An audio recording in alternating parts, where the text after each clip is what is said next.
Notre invité de la semaine fait mentir tous ceux qui prétendent qu'une carrière s'écroule à partir de 50 ans. Il est le plan B le plus convoité de l'heure et c'est pourquoi nous sommes choyés de profiter d'un trou dans son horaire. C'est avec un grand bonheur que nous recevons la visite de l'ex de Simon Boulris. Bienvenue Jean-Sébastien Girard.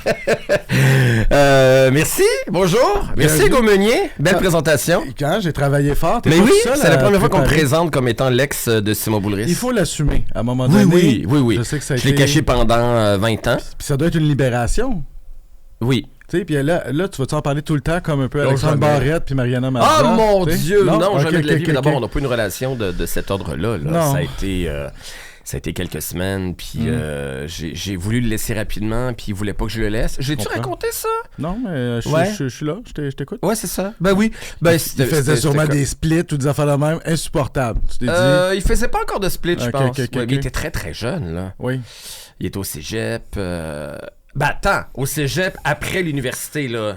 Dans la vingtaine. Est-ce qu'il était majeur? Ben oui, okay, il va avoir 25-26 ans. On sait pas, il y a tout en l'air de tu sais. Oui, d'un gosse. D'ailleurs, je l'ai vu à un moment donné sur Grindr, puis il y avait une photo troublante où sa photo de Grindr, c'était lui avec une salopette puis une petite boîte à lunch sur les genoux. Mais voyons, c'est un peu comme un kink. Ben peut-être. C'est quoi ça, Grindr, pour les gens qui... C'est une application de rencontre pour homosexuels. Ah, c'est vrai? C'est comme les Tinder. Ben voyons. c'est comme le Tinder gay, mais plus pour de la sexualité, je pense. Oui, je pense que c'est plus explicite. Oui. Des fois, ça peut être un torse, un organe. Ah oui? Ouais. Un coude. Un coude, ouais. C'est triste, hein, comme époque. On est rendu là. Est-ce que c'est la mort du romantisme, les applis? Ah ben, je pense que oui. Es-tu un romantique? Ah, j'étais un romantique, je suis plus rien, mais j'étais un grand romantique.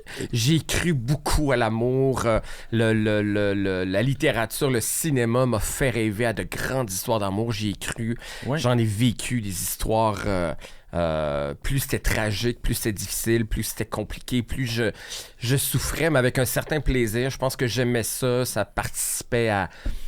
Je sais pas, j'avais l'impression que je vivais dans un film, j'aimais ça m'a plu, mais puis à mon âge, ça me tente plus.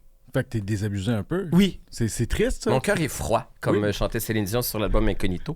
Mon cœur est froid. Oui, j'ai comme aimé une dernière fois, et puis j'ai pu... Arrête, ben là, oui. Tu peux pas avoir punché ta carte à... T'es quand même jeune. Elle n'est pas punchée officiellement, mais dans les faits, c'est ça. C'est-à-dire que j'ai pas fait le choix, j'ai pas dit c'est fini, j'ai plus rien à savoir. Ouais. Sauf qu'il n'y a plus rien qui se produit. Je trouve des garçons beaux, mais il y a comme plus rien. Je regarde des garçons beaux comme je regarde une belle toile au musée ou... Comme si ça te concernait pas tant que ça. Ouais, je suis plus concerné par le désir. Puis tu te fais-tu comme... tu sais, j'imagine qu'à un moment donné, tu te dis, toutes les gigs que t'as, là, t'es rendu pas mal public. Est-ce que ça te fait... C'est un red flag, comme ils disent, les jeunes, les gens qui vont t'aborder, c'est-tu... Est-ce qu'ils m'abordent, moi, Jean-Sébastien, cet être... ouais, ben je pourrais pas répondre, je pense pas, mais... non, je pense pas. Bon, en tout cas, c'est une bonne question. Je peux pas répondre. Je suis pas de ce côté-là des choses. Non. Mais je sais en tout cas que ça m'apporte rien. Les gens me disent souvent ça. Ouais, mais tu sais, avec la radio, la télé, tu dois avoir des offres. Tu dois absolument rien. Là, fait que tout le monde fait comme moi. Genre, ben non, ça va bien aller. Tu vas te trouver quelqu'un. Mais tu sais, mais j'ai pas besoin de. Mais c'est très bon. Là, c'est un cliché, mais c'est une société où on veut que le monde soit matché. Puis c'est ça qui est encore la norme. Puis ma mère qui s'implique d'aucune façon dans ma vie ou qui juge rien de mes choix de vie, ça, elle me le dit tout le temps. Quand est-ce que tu vas rencontrer quelqu'un, tu peux pas rester tout seul, tu peux pas. Je suis comme, mais pourquoi tu me souhaites quelque chose que moi, je souhaite pas? C'est comme, ça m'intéresse pas, je veux pas ça pour l'instant, je veux pas. Oui, mais t'es tellement fin. Ben oui, je suis fin pour d'autres personnes, je suis fin pour mes amis, mes collègues, pour elles. J'ai pas besoin d'être fin pour... Y a pas juste ça dans la vie, la sexualité. Non! Ah non, d'abord, la sexualité est surévaluée, à mon sens. Ben, ça dépasse parce que t'as jamais couché avec moi. Ah, c'est probablement ça. Ouais. OK. Hey, on est dans plein de directions déjà, c'est pas place. Tu vois, ici, là, on se laisse exprimer, on se laisse porter par les mots, c'est ça, c'est eux qui guident. Ça n'a pas été facile de te recevoir, Jean-Sébastien, mais on y est arrivé. Je me trompe pas, t'as l'air busy ces temps-ci? Oui, quand même oui, quand même. Mais c'est extraordinaire, c'est le fun, cette Ben oui. abondance-là, tout ça. Mais oui, mais je voulais vraiment venir. Puis Oui. mon agent m'avait dit, on fait plus de podcasts ou d'affaires comme ça cette année, mais Pour? j'en fais pareil. Ben, parce que je suis super occupé, puis Ouais. il faut à un moment donné que, tu sais, quand j'ai un petit trou, que je fasse pas nécessairement un podcast ou un truc, mais ça, je voulais le faire, fait que je l'ai comme... C'est hiérarchisé un peu. Mettons, la presse t'appelle. Oui, let's go, puis, c'est sûr, t'sais. mais tu sais, je veux dire, il y en a que... Puis, tu sais, j'ai des invitations des fois qui me concernent pas, tu sais. Ouais.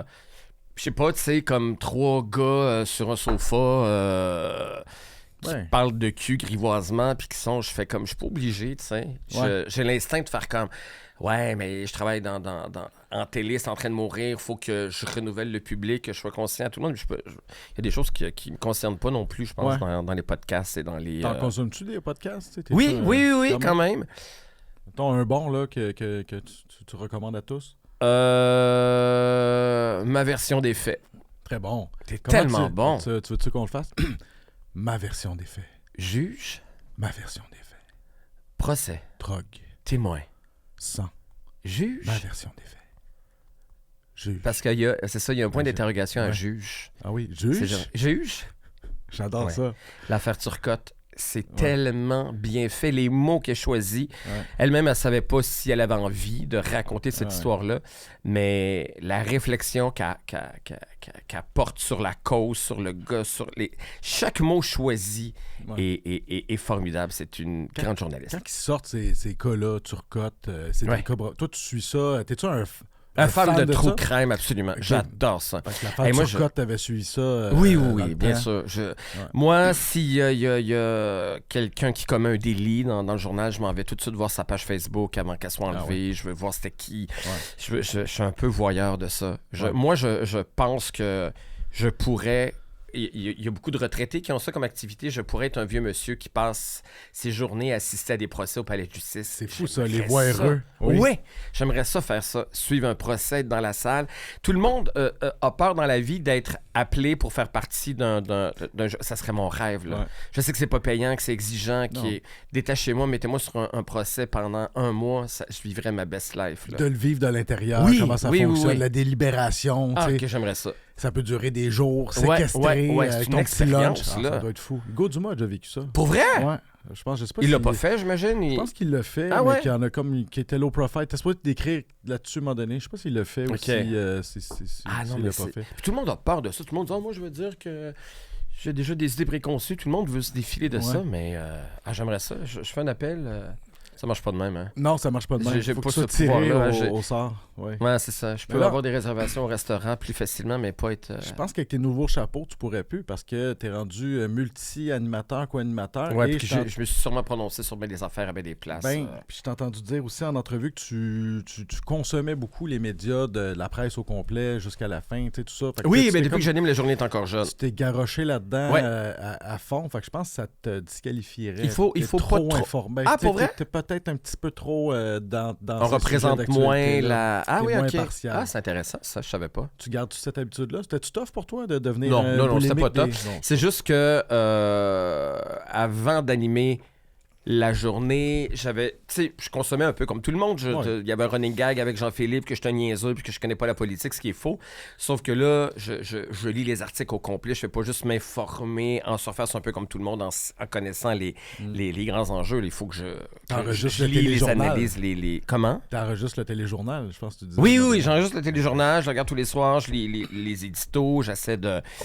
Ben oui, parce que tous les jours, on reçoit la plupart du temps des politiciens. Je veux pas avoir la niaiseux. Là. Non, c'est ça. J'ai ce privilège de ce micro. Oui. Fait que je lis autre chose que les arts et spectacles maintenant. Là. J'ai une question qui s'impose d'elle-même. Ouais. T'es-tu un A, là? C'est fait? Ah, c'est une bonne question. Pour vrai, oui. Je suis un A. Ben, j'ai l'impression, écoute, si je me fie à toutes les gigs écoute, Mais est-ce que le A, c'est une question intéressante, est-ce que le A peut émerger comme ça ou dans le A, il y a la caractéristique de la constance aussi? Tu sais, quand on dit A, on va dire que Stéphane Rousseau est un A même s'il travaille pas pendant 1 an ou 2. Il y a quelque chose il reste un A tout le temps. Il reste parce qu'il a installé quelque chose. C'est une superstar depuis des années. Je sais pas si on est un A parce que pendant t'as toutes les gigs. T'es-tu un A sur la sellette? Parce que là, parce que tout le monde en parle. Je suis sûr que je suis une des personnes qui a le plus de visibilité radio-télé présentement. Ça, c'est sûr. Écoute, je faisais la description de tes gigs. Ouais. Bonsoir cet été. J.S. Tendresse, Jeannot Barbecue, la journée est encore jeune. Je t'attendais avec Véro Cloutier. Tout le monde en parle avec Guilla. Puis un petit rôle dans Deux hommes en or. Puis je pense que t'es plus souvent à, on va se le dire, que Bianca Gervais. Oui, c'est possible. T'es quand même... Oui, c'est vrai, ça fait beaucoup. Hein? C'est le grand carrousel. Là, oui, c'est beaucoup. Oui. Oui, c'est beaucoup. Ouais. Mais est-ce que Simon Boulris, c'est un A? Je suis pas sûr. Pourtant, il est partout. C'est un... Ben, je pense que c'est un... Alors que Guilla, on le voit juste 2 heures par semaine. Puis c'est un A. Oui, il a installé quelque chose. Il a installé parce que c'est une icône culturelle, puis c'est ça. Oui. Simon Boulris, je pense que j'ai regardé dans la grille, c'était un B+. Il y a une grille, la grille UDA B+. Ouais. Moi c'est spécial, là. Je suis comme P. C'est pas P, quand même. Ouais, toi, t'aimerais ça être BC. Ouais, j'aurais aimé ça. T'aurais aimé ça, hein? Je pense que j'étais un auteur à succès maintenant. Oui, c'est vrai. Mais ça a été comme un réconfort. J'aurais aimé ça plus jeune, là, dans le temps. Mais c'est drôle, là, je voulais être Patrick Lagacé puis Jean-Philippe Vautier. Là, je suis correct. Je suis correct de mon rôle d'auteur à succès. Ben oui. Tu sais, on se trouve ben un oui, confort. Ça marche tes affaires de livre. Oui. Mais c'est vrai, tu sais, quand tu faisais du patin là, pour aller travailler, on sentait que tu voulais être une vedette. J'étais prêt à tout. J'avais le physique en partant. Tu sais, je ressemble un peu à Timothée Chalamet. Fait que, qui n'a pas sauté de repas, mettons.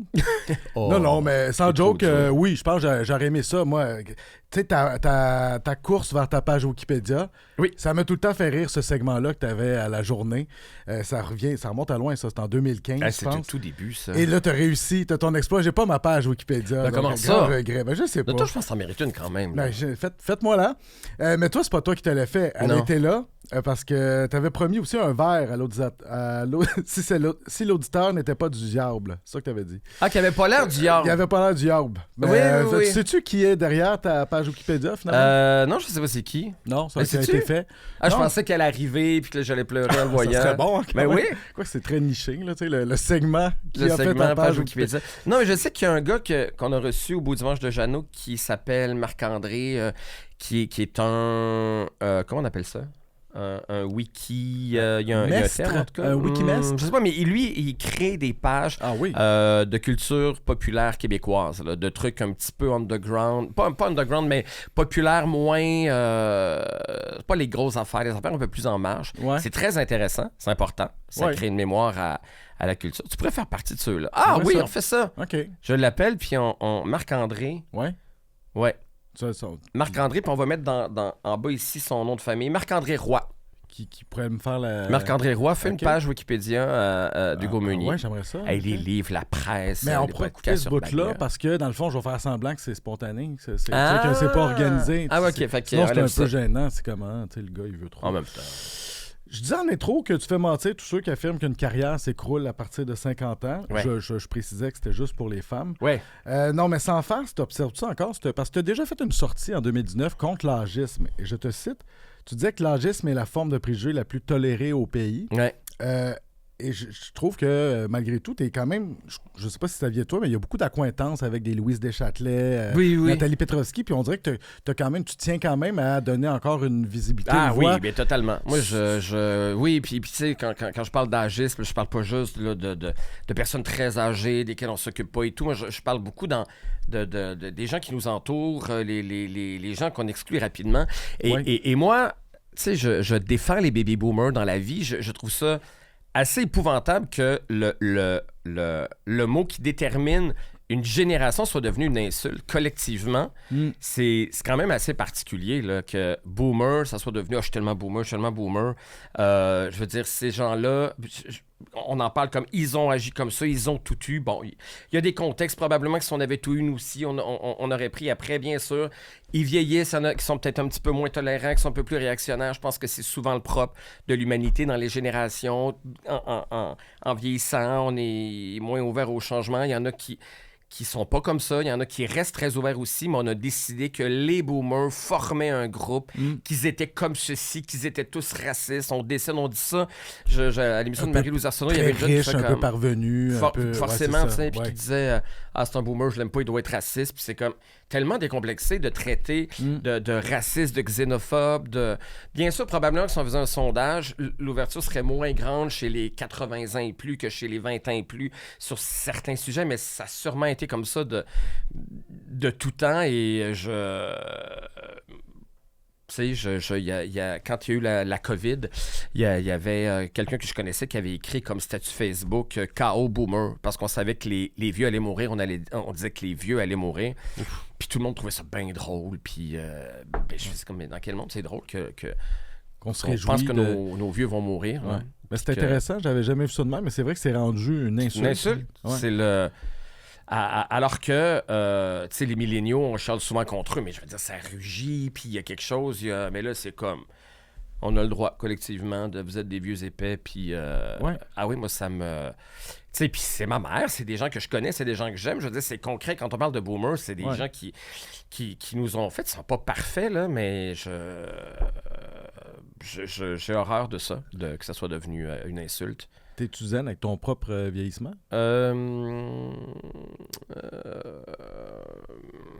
Ça dépend des jours. C'est sûr que le fait que ça aille bien dans ma carrière, ça facilite les choses. Ça me remet pas trop en question. Les choses arrivent alors que plus je suis vieux, plus les choses m'arrivent. Puis étant late bloomer, fait, c'est sûr que la crise de la cinquantaine est moins présente quand j'ai tout ce que je veux. T'es pas fait ramasser par ça? Pas encore. Non, c'est ça. Probablement que si je faisais la même affaire depuis que j'ai 20 ans puis que les choses stagnaient, puis probablement que je vivrais de quoi. Parce que la crise de la cinquantaine, c'est souvent « Ah, OK, je suis déjà rendu là dans ma vie. Genre de bilan. Ça va être ça pour le restant de ma vie. Ce qui s'en vient, est-ce que c'est vraiment ça dont j'ai envie? » Donc, toutes les urgences qui viennent avec ces étapes de la vie-là, je les ressens pas. Après... il y a aussi le petit espace qui reste où je me dis, tu sais, si tout ça arrivait quand j'avais 25 ans, je ferais comme, mais j'ai le temps de me réinventer puis d'avoir 25 000 affaires. Mais là, il en reste pas tant que ça. Tu sais, dans 10 ans, je vais avoir 60 ans. C'est fou, c'est débile. C'est fou de juste puis 10 ans, c'est une respiration. Là, fait que, tu sais, il me reste pas tant d'affaires à faire que ça, tu sais. T'as-tu trippé ta quarantaine?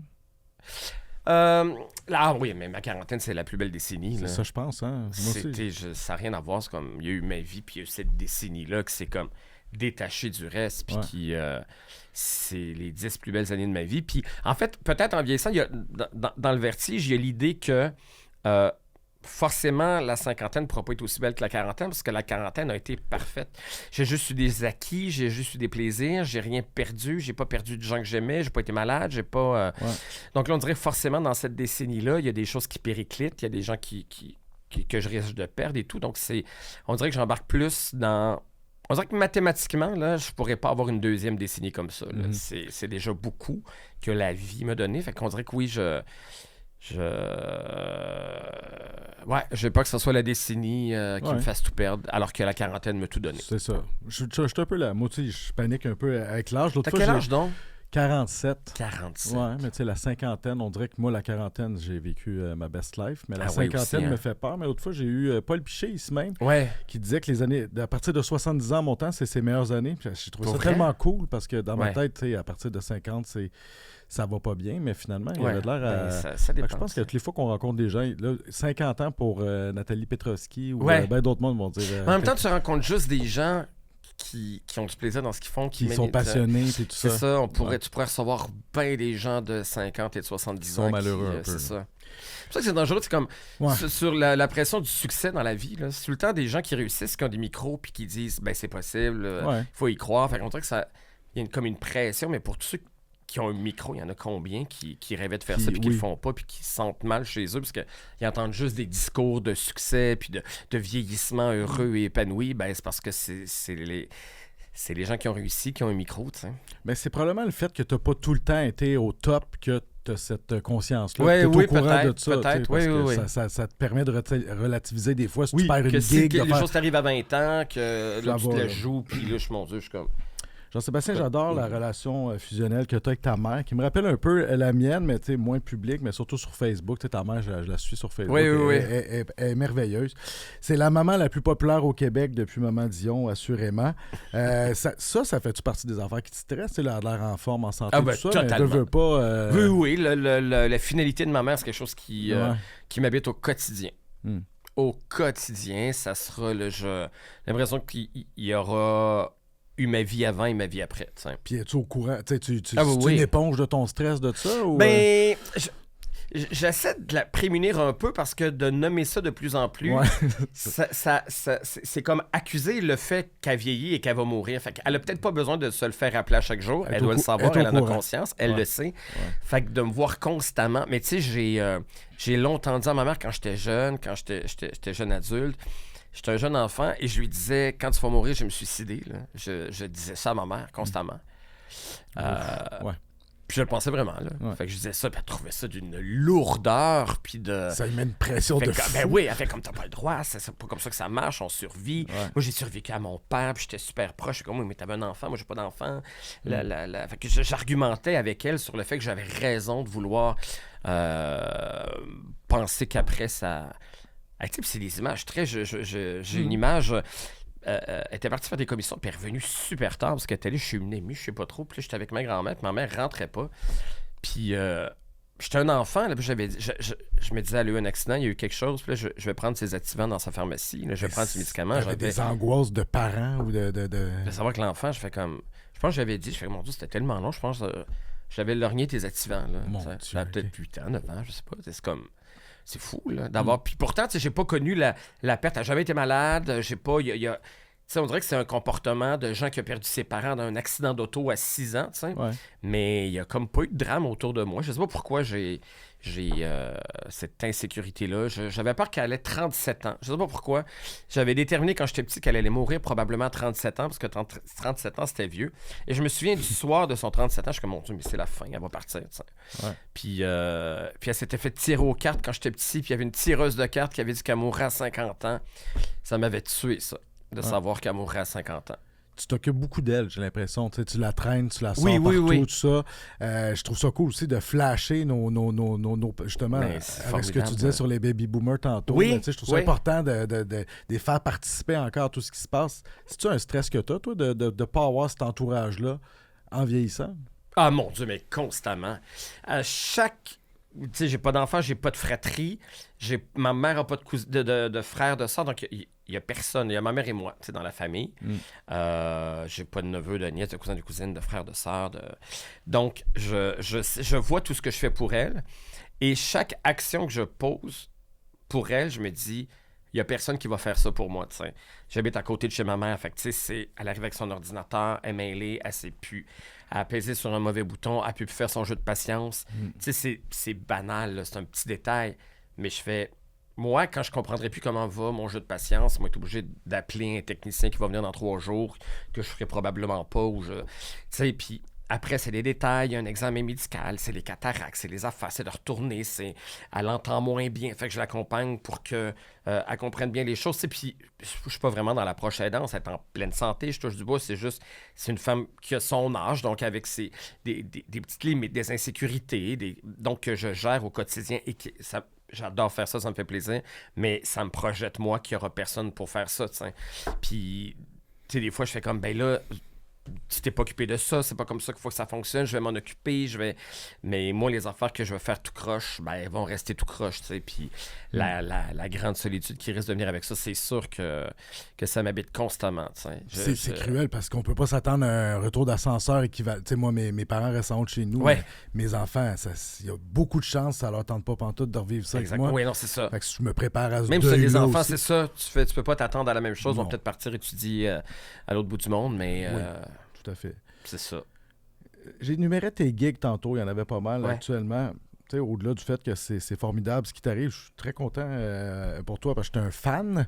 Mais est-ce que as-tu eu peur à un moment donné d'être surexposé? Oui, cet été. Cet été, c'est la première fois où dans les critiques, le monde nommait ça. Il y a des gens qui... Ben, pas encore lui, il est partout. Fait qu'on dirait que quand... je suis parti en vacances, puis que Bonsoir, bonsoir, c'est terminé. Je me disais, ceux qui suivent juste la télé vont me voir aux 3 semaines à Bonsoir, bonsoir. À tout le monde en parle, excuse-moi. Donc, je me disais, ça va peut-être calmer un peu. Mais c'est sûr que là, à un moment donné, quand il y avait en même temps, je sais que quand la première saison de Je t'attendais est sortie, c'était le jeudi à 8h, puis à 9h, c'était Bonsoir, bonsoir. Puis il y a eu comme une semaine, puis je participais comme toute la semaine au quiz de Patrice Lécuyer. C'était vraiment exagéré, là. Puis j'étais au tricheur dans la même semaine.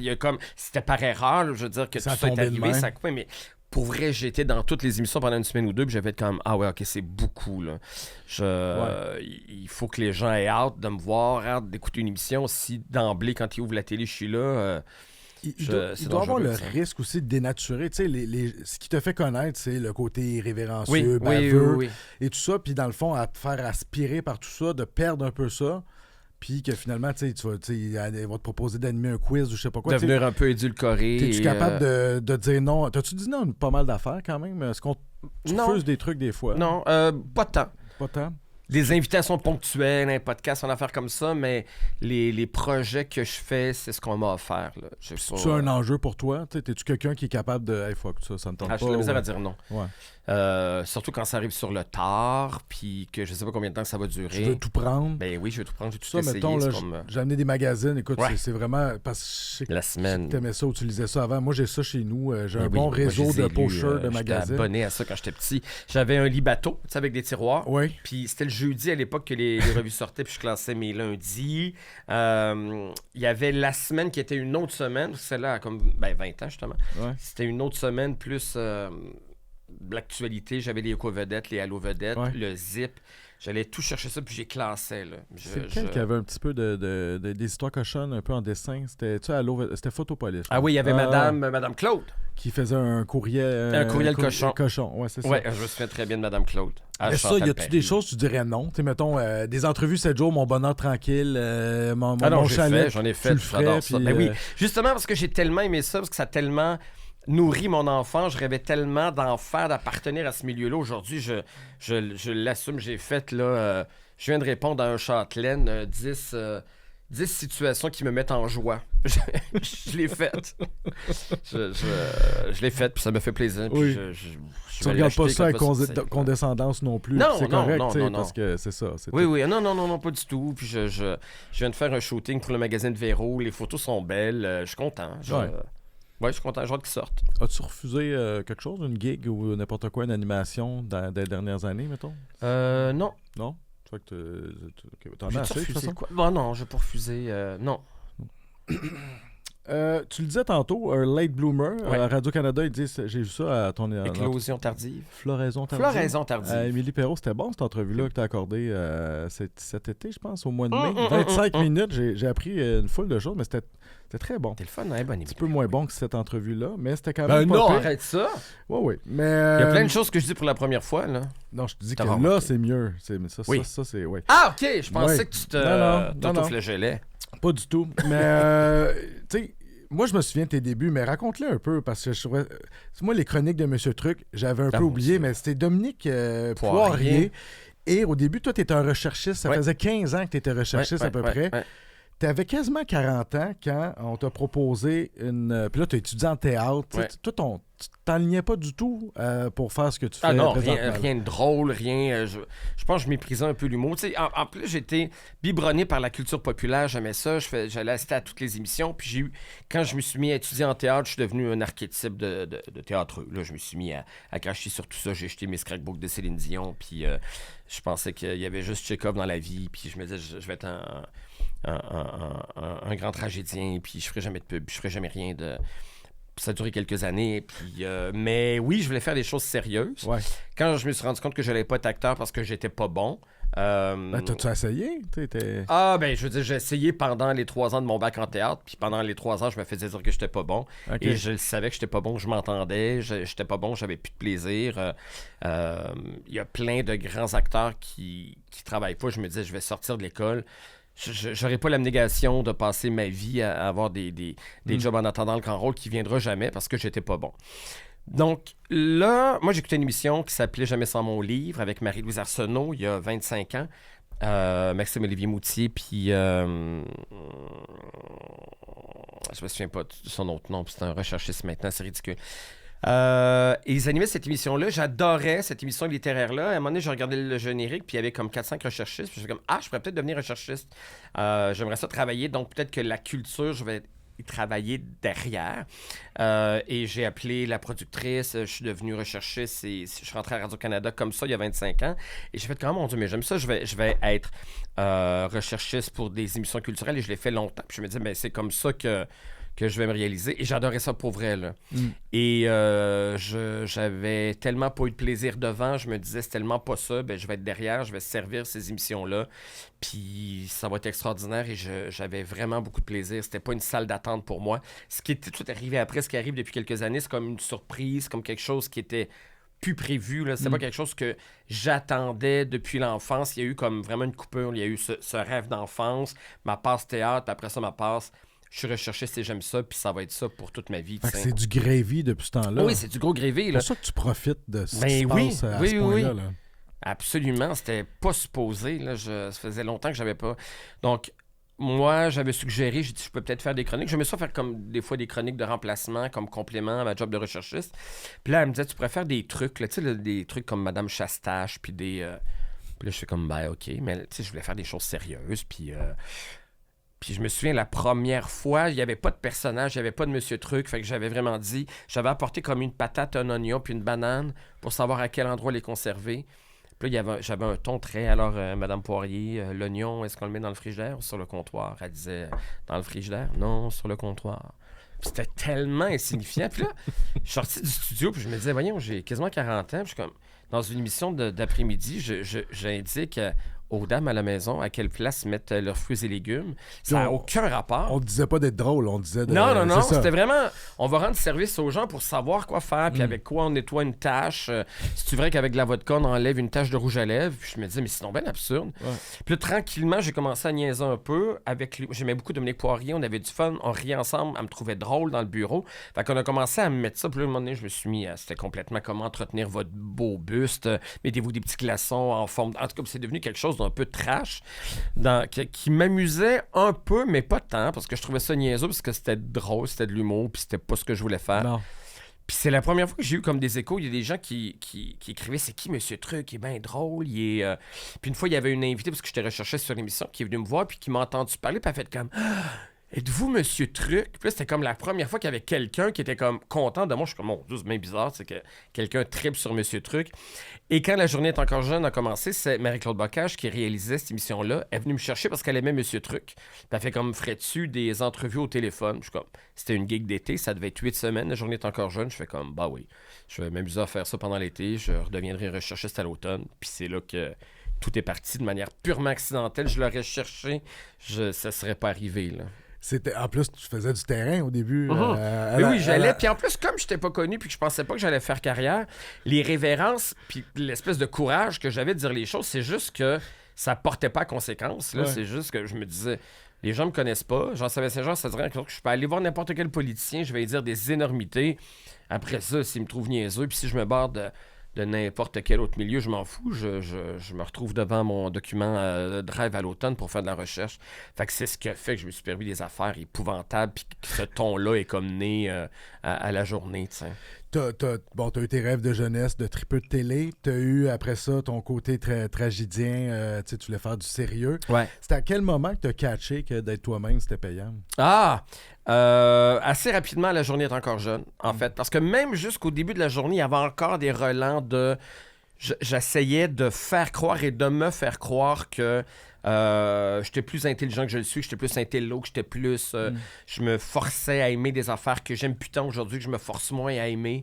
Je pense que j'avais une posture à laquelle je voulais moi-même adhérer et me faire croire. Puis à un moment donné, j'avais toutes sortes de sujets à la journée. Puis c'est surtout dans la formule de fin de semaine où là, on avait beaucoup de stock. Puis là, je préparais des chroniques sur différents sujets. Puis c'est vraiment dans les conversations avec Jean-Philippe, quand je racontais mon enfance, une anecdote qui pour moi était comme bien ordinaire, banale. Puis que là, Jean-Philippe priait, puis que les gens me disaient, ben voyons donc, ça n'a pas de bon sens. Un grand morceau du puzzle. Ben, les fameux morceaux de puzzle, Ouais. c'est une anecdote. Moi, je me souviens, Jean-Philippe, en deuxième année, j'avais fait ça avec ma mère, puis là, le monde hurlait, puis je suis comme, ben c'est juste la vraie histoire que je raconte. Et c'est là que je me suis rendu compte. Et là, les gens ont commencé, ceux qui aimaient la soirée, qui ont aimé le personnage, je faisais comme, on dit, mais ce que vous aimez de moi, c'est ce que je suis.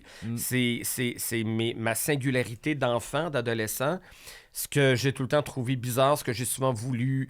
J'aimais pas être juste. Tu sais, mon spectacle s'appelait Un garçon pas comme les autres, justement, parce que je trouvais que j'avais pas rapport. J'étais tout le temps décalé de tout le monde. Puis c'était comme une honte. Je voulais être normal, puis je voulais être comme tout le monde. Puis là, j'étais comme, ah mon Dieu, mais c'est cool. Finalement, je me rends compte dans la quarantaine que ce qui est mon pain et mon beurre aujourd'hui, c'est d'être différent, tu sais. Fait que c'est formidable. C'est les mêmes raisons pour lesquelles les gens ne m'aimaient pas quand j'étais petit ou que j'étais intimidé, c'est les mêmes raisons pour lesquelles les gens m'aiment aujourd'hui, tu sais. Puis pour employer un terme, là, tu sais, qui est un peu galvaudé, mais je me suis comme réapproprié mon histoire, tu sais, comme les histoires d'intimidation, le niaisage à l'école, je les raconte maintenant devant des gens qui ont payé pour l'entendre, puis ils rient, puis après ils viennent me dire que ça leur a fait du bien, que je leur raconte ça. Fait qu'il y a comme une twist qui est arrivé dans mon histoire que je trouve extraordinaire. Ben, qui le fait fait que... d'assumer tout ça, Ben c'est oui, ça aussi. oui. Est-ce C'est de la grosse thérapie, là. T'en croises la vedette là, depuis le début de ta carrière, mais tu sais, surtout, mettons, je dirais que là, c'est beaucoup, un peu partout. Trouves-tu que c'est un milieu qui est authentique? Est-ce que tu trouves que... Je sais qu'on est à une ère d'authenticité avec les réseaux sociaux, on veut du vrai, se filmer en train de pleurer parce qu'on vient d'écouter un show, tout ça, mais est-ce que tu sens que c'est vrai ou que c'est un peu encore on baigne dans un milieu fake? Je pense... Tu sais, puis j'en croisais quand même beaucoup quand j'étais recherchiste. J'avais moins de contact avec, mais je veux dire, bon, j'observais, je voyais. Je trouve que ça a quand même changé un peu, tu sais. Puis je pense qu'il y en a, bien sûr, tu sais, des gens pas gentils ou des gens qui sont dans la représentation, qui sont faux-nés, mais j'en connais pas tant que ça, on dirait. On dirait que je fais surtout des belles rencontres et c'est pas de la politique que je fais. Je nomme pas de nom, fait que je pourrais très bien dire qu'il y en a plein. Mais je suis quand même assez étonné, tu sais. Je pense qu'il y en a de moins en moins. Je pense qu'il y a quelque chose qui change un peu depuis les dernières années pour différentes raisons. Même ceux qui étaient pas fins sont devenus fins, donc c'est peut-être moins naturel. Mais je pense que... Bon, en même temps, on parle d'authenticité puis d'être gentil, c'est deux choses différentes, quoique. Mais ceux qui durent, c'est vrai, c'est un cliché, mais ceux qui durent sont... Je pense que oui. Et Guylaine Tremblay, c'est une vraie fine. Là, ben oui. Et souvent, tu sais, des fois, je pense à, je sais pas moi, une grande animatrice, un grand animateur ou une grande actrice qui travaille pas depuis une éternité. Des fois, il y a quelque chose derrière ça, tu sais. Pas tout le temps, là. Il y a de grandes actrices qui travaillent pas parce que c'est un petit milieu puis qui, des fois, on est vite oublié. Mais dans les noms que je dirais pas de gens que je sais qui sont pas gentils pour avoir entendu 1000 histoires autour d'eux, ben c'est souvent des gens qui travaillent pas, tu sais. Donc, je pense que plus ça va... Je pense qu'il y avait peut-être à une époque une espèce de petite patine à être comme un peu hautain, un peu désagréable. On dit, ben ça fait partie un peu... Je pense que c'est moins le cas aujourd'hui, puis on n'aime pas ça, travailler avec du monde pas fin. Non, c'est ça. Je pense, puis que, que l'époque a changé un peu. En tout cas, en 25 ans, quand j'ai commencé, là, il y avait... tu sais, du monde qui me parlait pas parce que j'étais recherchiste. Là, le snobisme. Il y en avait. Pas sûr qu'il y a beaucoup aujourd'hui de célébrités qui parlent pas des recherchistes parce que c'est juste des recherchistes. Je pense plus qu'il y en ait beaucoup. Là. Les gens sont au courant peut-être maintenant que tu peux pas être condescendant qu'un recherchiste. Puis tout ça, c'est un petit milieu, le pouvoir des recherchistes, comme tu penses qu'il y ait rien, mais je veux dire, c'est lui qui... C'est lui qui t'appelle. C'est lui qui t'appelle. C'est lui qui, dans une réunion, qui va dire « elle est pas fiable, elle est pas fine », puis... Je veux dire, dans une réunion, combien de fois on fait comme un tel, là, il est le fun, mais non, mais il arrive tout le temps en retard. C'est ça qui va nous choquer. Ben, on l'appelle plus. Puis à un moment donné, quand dans 8 réunions, ce nom-là sort comme étant quelqu'un qui te choque tout le temps, il travaille plus. Oui, le mot se passe, les divas. C'est pas long, là. Je pense que tu as une bonne réputation. En tout cas, j'ai jamais rien entendu contre toi. Mais est-ce que tu deals bien avec ça? Tu les gens qui vont te voir dans ton resto le soir. Oui, totalement. Oui. Puis tu sais, c'est quand même... bon, avec Bonsoir, ça change un peu. Ça s'est quand même un petit peu intensifié. Mais tu sais, ça demeure quand même... Je suis pas Véro. Il y a quelque chose de... Puis tu sais, même ça, Véro, des fois, m'en parle, tu sais. Puis j'ai comme une vision de Véro. Puis elle fait comme... Il y a des journées complètes où il y a des gens qui ne parlent pas, là, tu sais.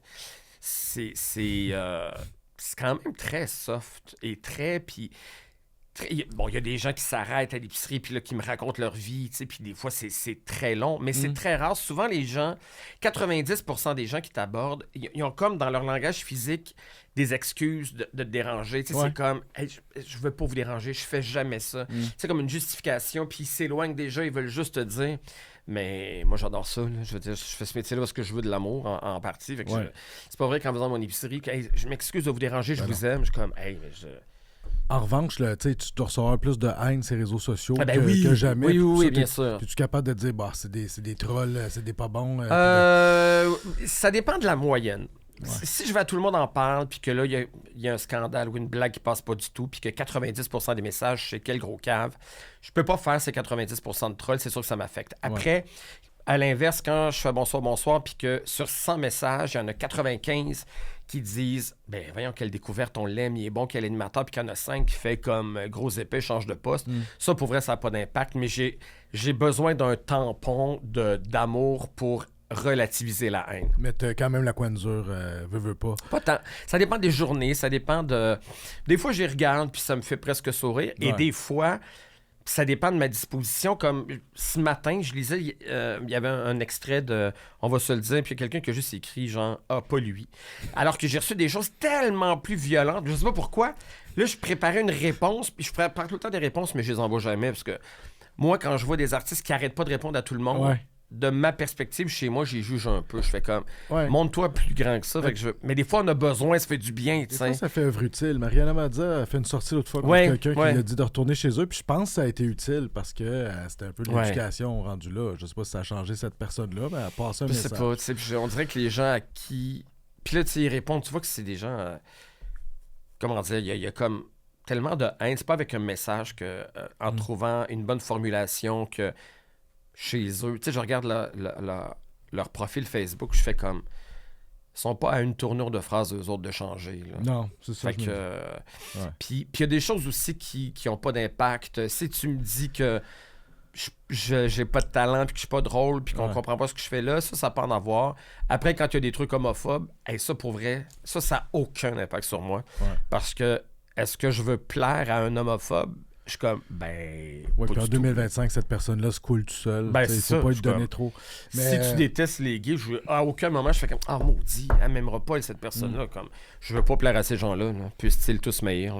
Normand Bratoit m'avait déjà dit que, mettons, dans une journée, il y a 100 personnes qui disent qu'ils l'aiment, il y a une personne qui dit qu'il l'haït, puis il va penser à cette personne. Mais la plupart des gens, mais c'est ça qui est terrible, ça. Ouais, c'est ça. Mais, entrevue, des fois, quand t'es très fragile, tu fais comme... Ah, dans le fond, probablement, les 90 madames qui m'aiment, là, c'est juste parce qu'ils sont un peu confuses, puis c'est celui qui m'aime qui a raison. C'est des fois, c'est fou, là. Tu donnes raison à cette personne-là, mais tu donnes tort aux dizaines de personnes qui t'aiment. C'est complètement ridicule, là. Tu parlais tantôt de tes scrapbooks de Céline. C'est juste qu'à Chantal Guy de la Presse te dit avoir jeté ça pour t'acheter un buste de Molière. Ah oui, je l'ai encore. Tu l'as-tu encore, ton buste? Je vais le garder toute ma vie. Là, il est dans le garde-robe. Il est là comme souvenir ironique. Là, il est pas... Mais je me suis acheté ça à la Place Versailles, au 2e étage. J'étais dans une... Il y avait tout le temps, je voyais ça chez les gens, des bustes de musiciens. Tu sais, t'avais tout le temps des Beethoven, des Mozart sur des pianos. Je me disais, comment ça se fait qu'il n'y en a pas pour... Et j'ai vu dans une boutique un buste de Molière et je trouvais ça tellement beau. Et quand je te dis que j'étais comme l'archétype du théâtre. Oui, avec ton buste. Là, j'avais un buste de Molière puis j'avais acheté un petit truc de Noël. Fait que je mettais un petit truc de Père Noël dans le temps des fêtes.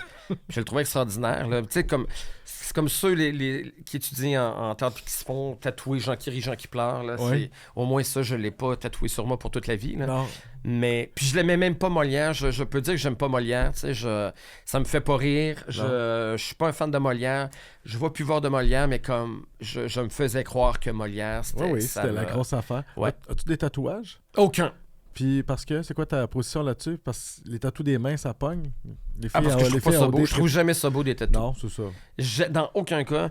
Il faut tellement être dans le moment présent. Là. Puis tu sais, il y a tellement de modes. Là. Je veux dire, il y a des affaires que je trouve belles. Tu sais, j'ai déjà trouvé ça beau, moi, quand j'étais à l'université. Ben oui. Je trouvais ça beau. Je disais, non, j'en veux pas. Mais aujourd'hui, Une manche de barman, là. Mais c'est un cauchemar, ça. Oui. Tu sais, tu vois, il y a une animatrice que j'ai vue il y a pas longtemps qui était magnifique. Là, qui était, tu sais, comme elle avait une robe straight plus avec des beaux cheveux. Puis elle s'est tournée, puis elle avait ça. Je suis comme, mon Dieu, mais c'est épouvantable. Et là, comme la mode, tu sais, c'est comme, tu sais, Elliott Maginot, là, tu sais, là, comme très minimaliste. Je trouve ça très beau, là, tu sais.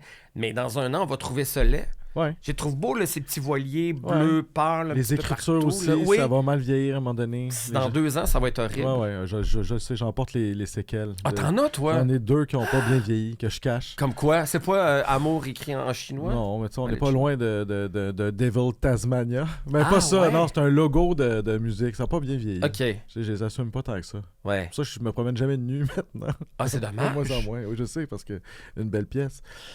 Hey, non, moi, je Non, mais je j'ai de la peux... misère à me choisir Ouais. une toile que je vais mettre sur... que je peux sacrer T'as d'évidence. J'ai juste de la misère à prendre choisir, là. un Marc Séguin, comme tout le monde. Un Marc C'est Séguin. ça. Ok. Oui. Non, Mais je serais incapable de faire le choix Ouais. je changerais d'idée 20 fois, je me lèverais la nuit. Hey, écoute, c'est drôle, tu me parles de ça sort de nulle part, mais je faisais un rêve récurrent quand j'étais ado, que j'étais tatoué, puis j'étais paniqué, puis je me réveillais soulagé de pas être tatoué. Oui. Puis je faisais Te comme... rappelles-tu du tatou de tes rêves? C'était quoi? Le tatou de mes rêves? Ben, dans ton rêve, c'était un tatou. Ah non, C'est je me quoi? souviens Tu te pas. rappelles pas? OK. Non. Ah, mais j'étais donc pas content de... Je suis obligé de couper des questions parce que Ah, le temps non! file, puis il me fait des signes tantôt, notre ami C'est Clément. trop Fait long. que, Je réponds-tu trop long? ben non, c'est parce que Non. c'est bon, puis on est des pros. Fait que, Parle du métier. tu travailles avec Véro, Guilla, Jean-Philippe Vautier. Qu'est-ce que chacun de ces personnes-là t'a amené rapidement, là, tu sais, parce que c'est Qui quand m'ont même- appris c'est quand ou même ils une m'ont amené dans ma classe de carrière? maître. Ben, t'as quand même, Ah oui. ça doit être le fun. Véro, c'est... on a l'impression qu'on sait tout sur Véro, mais moi, ce qui me fascine avec Véro, bon, c'est probablement quelqu'un qui pourrait avoir un diagnostic de douance, là. Elle a des aptitudes que j'ai jamais vues chez personne d'autre dans ce milieu-là. C'est une des raisons pour lesquelles probablement elle peut travailler autant, faire autant d'affaires. Je veux dire, elle a une capacité d'assimiler de l'information qui est pas normale. Et ça, on n'en parle jamais. Il y a personne qui témoigne de ça. Tu sais, moi, je t'attendais, on est collé. Moi, je dois travailler beaucoup. Je travaille tout le temps, tu sais. Ouais. Et ça me prend du temps. Écrire, quand j'écrivais des chroniques, c'était long. Apprendre l'information, ça me prend beaucoup de temps. Tu disais à Émilie Perrault, il restera toujours la culture que t'es quelqu'un d'over préparé. Ah oui, C'est ça. tout le temps. S'il me reste 20 minutes, je fais comme... Est-ce que je peux vraiment écouter la télé ou aller prendre un bain? Ce 20 minutes-là pourrait me rendre meilleur. Ça devient très, très lourd. Mais... Et donc, Véro, quand on a commencé, je t'attendais. Moi, j'avais tout le scénario. Il était dans ma tête. Je me disais, je suis libre parce que je sais toutes les affaires. Et Véro avait pas lu les affaires. Elle avait fait la réunion. Puis là, durant le Q2Q, elle regardait ses cartons mollement. Puis je fait comme... Est-ce que ça va être comme le premier échec de Véro? Elle va se planter. Puis toi, tu vas te taper toute la job. Elle va me puis, taper la job, puis ouais. une chance que je suis préparé parce qu'elle s'en sacre, tu sais. Ouais. J'ai fait comme, mais quelle déception finalement, cette Elle le fille-là. prend pas au sérieux. Non. Ouais. Puis là, elle a quitté pour aller faire Véro, il est fantastique, parce qu'elle fait son émission de radio pareil. Ouais. Pendant ce temps-là, moi, je passe 2 heures avec mes petits cartons, puis là, je pratique des gestes quasiment, puis là, Véro arrive, elle fait comme, ah, passe-moi les cartons, puis elle regarde les cartons, une lecture pendant qu'elle se fait coiffer. Elle arrive et là, elle se met à parler à ça des affaires. Puis c'est de l'information qu'elle a assimilée dans la petite lecture et ça se peut pas, là. Je la regarde puis on dirait que je me sors, je fais juste comme, mais ça se peut pas, tu sais. Une mémoire visuelle de fou. Mémoire visuelle, puis tu sais, je me suis à un moment donné, on parlait des policiers à la télé, puis là, il y a comme une recherchiste qui vient dire, hey, on a oublié de parler de Chips, qui était une série, fait qu'elle dit... Là, je viens de trouver, puis là, il monte, elle dit, tiens, en telle année, ça fait ça, puis avec, puis là, elle nomme comme 5 noms d'acteurs qu'on connaît pas. Puis elle dit, je vais tout te mettre ça sur un petit carton, puis elle fait comme, non, c'est correct. Puis là, on fait 2 blocs, là, d'autres choses de ça, puis là, dans le 4e bloc, elle arrive, elle dit, on se souvient bien sûr de Chip, on a une photo, et là, elle sort les 5 noms dans l'ordre des acteurs américains, l'info de telle année à telle année. Moi, tu sais, j'ai besoin du carton, puis là, les années sont écrits en plus gros, puis en jaune, j'ai les noms pour être capable de les... Ça a aucun bon sens. Et je l'écoute parler, elle a besoin de se préparer pour rien, là. Puis aux enfants de la télé, il paraît que c'est la même chose, là. La productrice me disait ça il n'y a pas longtemps. Elle lisait ses cartons pendant qu'elle se faisait coiffer. 10 minutes, puis elle échappe jamais rien. Guy aussi lit ses cartons, par contre. Oui! C'est juste, c'est 2 personnes qui lisent leurs cartons. Oui, c'est ça. Jean-Philippe Beautier, vas-tu bien? Sais-tu? As-tu des nouvelles? Sincèrement, je ne sais pas. Je pourrais vous montrer. Je vais vraiment le faire en toute transparence. La grand-mère de Jean-Philippe est décédée, Claire. Sa grand-mère, qui était un personnage un peu au début de l'émission, était très âgée, 95 ans, je pense. Moi, je la trouvais, j'aime beaucoup les vieilles personnes, donc j'aimais beaucoup Claire. Elle est décédée il n'y a pas longtemps. Je l'ai vue sur la page Facebook du père de Jean-Philippe, donc j'ai écrit mes sympathies. Il m'a répondu « Merci, mon loup ». Et c'est ça, donc j'ai pas de nouvelles parce que dès le début, j'ai dit je suis là, sache que t'es là, mais je vais pas me rappeler, je vais pas te texter aux 2 semaines comment ça va, parce que moi je vais le faire, Olivier va le faire, les recherchistes vont le faire, les gens de bonsoir vont le faire, ça va être une job à temps plein. Je fais comme quand t'auras envie de parler, d'aller prendre un verre, sache que je suis disponible, mais je suis pas en conversation soutenue avec lui. Je sais pas comment il va, sincèrement. La porte est ouverte. La porte est ouverte, il le sait, mais je cache pas de relations cachées, puis je sais pas ce qui se passe avec lui. Fait que là, en attendant, vous préconisez un roulement à l'animation. Le carrousel. Oui. Classe en ordre de préférence les personnes suivantes. Mais Pierre voyons. Brassard, Suzy Bouchard, Rosémie Automne-Témorin, Barbara Judith Caron, Olivier Niquet. Hey, j'ai envie de jouer parce que à chaque fois qu'on fait ces jeux-là, les gens veulent pas répondre. J'ai envie de le faire parce que... Ouais. Mais je peux pas les classer en ordre. Okay. Je te dis que je vais le faire, mais je vais le faire. C'est tellement des gens que j'aime pour des raisons différentes. Probablement Pierre Brassard très haut dans ma liste parce que Pierre Brassard, bon, les autres personnes, c'est des personnes de ma génération, de mon âge. On a commencé à faire le médecin en même temps. Pierre Brassard, c'est une idole de jeunesse. Moi, j'allais assister à Sans Limite. J'allais assister. Je capotais sur Taquinons la planète. Quand il est là, qui me fait rire. Puis il y a de ça aussi, tu sais, j'étais tellement fan de ce milieu-là que les gens avec qui je travaille maintenant, qui sont vieux parce qu'ils appartiennent à mon enfance et pas juste à mon époque de gens de ce milieu-là, je les vois tout le temps encore je fais comme, c'est quand même Pierre Brassard qui me fait rire, c'est comme, il me connaît, il rit de ma blague, je reste quand même un peu groupie dans toutes mes relations, donc avec Christiane Charette, Nathalie Petrovski, c'est la même affaire, je fais comme, c'est des gens qui me faisaient capoter maintenant. Ils connaissent mon nom. Puis comme, ben oui, ils connaissent mon nom. Ils sont dans mon émission. Là. C'est cool quand même. Ben quand oui. ils disent mon nom, je suis comme, quand même. Ouais. Raymond Baudouin quand même. Ben, Raymond Baudouin, donc oui. Et Suzy Bouchard, c'est une des femmes les plus intelligentes que je connaisse, qui écrit le mieux. C'est celle qui écrit le mieux dans tous les noms. Je peux elle leur donner. s'en sort très bien. Oui, c'est une intelligence. Oui, donc c'est celle qui... Ah oui, je peux dire ça, le plus beau compliment. Celle qui écrit le mieux. C'est qui les autres? Olivier Niquet. Ouais. Il est intelligent comme un singe, Olivier. Une belle coiffure maintenant. Non, j'aime pas ça. Un petit peu comme... non? Il les a fait couper, il est un peu edgy. Ouais, je pense que soit que c'est une crise de la cinquantaine ou que c'est sa blonde. C'est sa blonde, sûrement. Okay. C'est-tu misogyne? Non, je pense Sous-tendre que c'est sa blonde qui veut faire changer de look à son vieux chum? Oui. C'est le hein? Oui. OK, alors c'est pas elle. Oui, mais ça revient, là, la misogynie. Ah oui, ça revient à la mode? Oui, c'est vraiment cool maintenant. Oui, t'es correct. On achève, là. J'ai des... Clément, il va me chicaner, là. Comment qu'on appelle ça, les gens qui vivent en Mongolie, mettons? Je sais pas. OK. Je peux voir que les gentils. T'auras pas ce clip-là. Parfait. J'avais une idée de montage. Classe en ordre tes moins bons souvenirs en carrière. Votre passage au Comédie A en 2017, le Mongol Gate. Mon passage à Ta carrière est encore jeune. Ah non, mais je te trouvais bon. Le départ de Fred Savard, la blague de mauvais goût à Rebecca McConnell ou l'émission Votre beau programme. Vous n'êtes pas obligé de les classer. Non. Je me suis juste amusé à faire ça. Ben, Comédia, c'est drôle parce que c'est... Je l'ai pas compris sur le coup. Bon, on est allé faire un numéro dans un gala comédie à Québec. Les gars de la soirée, on ne s'était pas vraiment préparés. On connaissait pas vraiment la scène. On se disait, c'est facile. C'est comme les gens nous connaissent. Ils rient, à la soirée est encore jeune. Ça va être la même affaire. On a été hués, mais littéralement. Là, c'était pas comme... Au rejet, on était hués, genre un mauvais jeu de mots. On se faisait huer, on aimait ça. Ça faisait partie du plaisir. Mais moi, je suis pas sûr que j'ai compris tout de suite ce qui se passait. Ouais. Les gens commençaient à huer. Puis je fais comme, c'est-tu des fans? C'est-tu des... Puis là, je suis sorti, alors que c'était un bid total, on a été détestés. Puis dans les coulisses, c'était comme pas clair. Je fais comme, c'était-tu correct? Je pense que c'était une affaire Montréal-Québec, là. Oui, probablement. Vous faisiez un peu plateau, puis c'était comme les gens ils ont voulu vous passer un message. Ouais, mais je pense que tant que j'ai pas lu les journaux le lendemain, je savais pas trop ce qui s'était passé. Ouais. Puis là, je me suis réveillé comme à l'hôtel, je sais pas, à 4h du matin, les journées étaient sorties, puis c'était comme l'échec total, Oui. le bide. Je fais, OK, là, on est dans quelque chose d'épouvantable. Ouais. Votre beau programme, il y a plein de belles choses là-dedans. Ça a été un flop, mais c'était la première fois que j'étais sur un gros plateau. Ouais. Je tripais.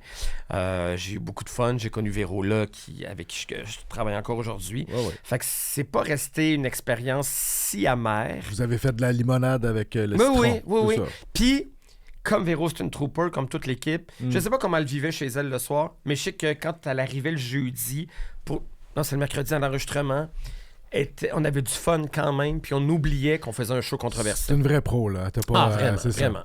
OK, écoute, j'ai le temps d'une petite dernière. Ah, mais il y en avait d'autres échecs, là. Ouais, mais les autres, tu sais, c'était OK. comme... moi, mon passage à ta carrière est encore Ah, jeune. t'étais bon, moi je t'aimais. J'étais correct. J'ai perdu contre... voyons, il travaillait ici. Il fait de la pige ici. Ah si, je vais m'en vouloir c'est ça, un petit blanc. Il était drôle. Le tendre, Christian Oui, Le Tendre. Christian Le Tendre, qui écrit pour Ah, il Molo était des très fois. bon. Il est très bon. Il est c'est ça. très, très bon. Il a gagné, lui, je pense. Moi, je vous avais trouvé cool l'année d'après parce que vous avez fait gagner Véro Bergeron parce que Arnaud Soli était dans les finalistes puis vous y aviez dit... Tout, on va te revoir. Là. Ah Fait oui, que, alors qu'elle, on la reverra oui, pas. non, mais c'est Ah comme ouais, plus- elle avait un grain dans c'était la une voix. là. une vraie chance quand Oui, même, oui, que oui, vous oui. donniez, tandis qu'Arnaud Solis, c'était drôle de le voir évoluer dedans parce que c'était comme écrit dans le ciel qu'il Et allait, puis, mon Dieu, ouais. il allait popper Arnaud modèle. Soli, je me souvenais pas qu'il avait Il était participé. finaliste puis il avait pas gagné. Ça, Ah, c'est ça, drôle. c'est drôle. Oui, numéro 2.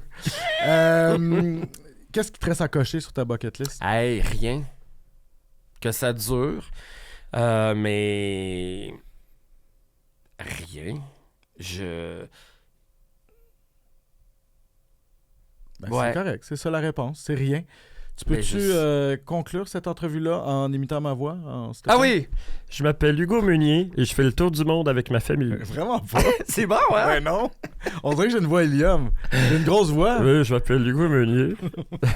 Je faisais souvent cette imitation-là. C'est Oui. tellement niché. Moi, je disais, je peux vous imiter Hugo Meunier. Tout le monde est comme si qui. Je fais le tour du monde avec ma famille. Merci, Jean-Sébastien. Hey, merci de l'invitation. Merci beaucoup, David. Ce café est très bon. Ah, c'est délicieux. Je pensais que c'était vulgaire quand Non, tu as dit non, un café c'est bon. glacé. C'est Je ce fais que j'ai comme, mis dedans franchement. qui est peut-être moins bon. T'as-tu mis un petit alcool? T'es pas fatigué, là? Je suis tout le temps fatigué. Ah, OK. Y a-tu de l'alcool? Non, d'autres choses. De la drogue? C'est-tu ce qu'ils mettent là, dans Ça les... revient à mode, comme la misogynie. La misogynie, la drogue, le crack. Le crack ou... T'es-tu plus crack ou crystal meth?